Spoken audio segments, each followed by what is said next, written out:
కువైట్లో ఆల్మోస్ట్ ప్రతి ఒక్క లగేజ్ తీసుకెళ్లే లారీలకి ఈ విధంగా లారీకి వెనకాల క్రేన్ ఫిట్టింగ్ చేసి ఉంటారు ఆల్రెడీ. చూడండి, లారీ డ్రైవరే ఆ క్రేన్కి పైన కుర్చీలు కూర్చునేసి, నేను ఇప్పుడు చూడండి అక్కడ కుర్చీలో కూర్చోన్నాడు ఆ లారీ డ్రైవరే.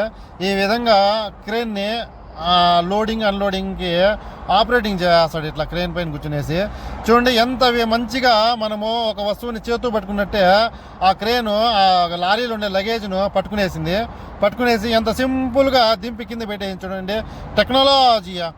ఈ లారీ ఏమో మెర్సిడీస్ బెంచ్ కంపెనీకి సంబంధించింది.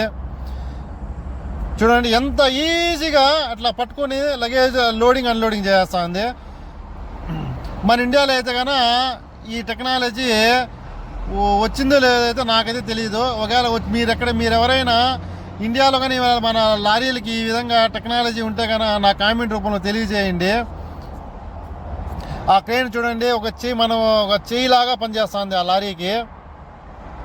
చూడండి ఎంత సింపుల్గా పట్టుకునేస్తుంది, ఇట్లా దింపేస్తుంది అది.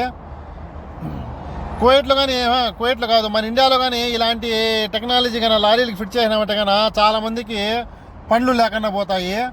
ఇక్కడ కువైట్లో ఏమనంటే ఇక్కడ మనకు ఈ పనులు చేసే వాళ్ళు తక్కువ బయట అంత ఎక్కువగా దొరకరు కాబట్టి ఇక్కడ ఈ విధంగా ప్రతి ఒక్క పనికి మిషన్ల మీద ఆధారపడతారు కువైట్లో. మన ఇండియాలో అయితే జనాలు ఎక్కువ కాబట్టి మిషన్ల పైన ఆధారపడే అవసరమే ఉండదు. మరిన్ని ఇలాంటి ఇంట్రెస్టింగ్ వీడియోస్ కోసము నా ఛానల్ని ఇంకా ఎవరైనా సబ్స్క్రైబ్ చేసుకోని ఉంటే తప్పకుండా సబ్స్క్రైబ్ చేసుకోండి. ఇంకా వీడియోని వేస్తే ఒక లైక్ కానీ వేసుకోండి అబ్బా.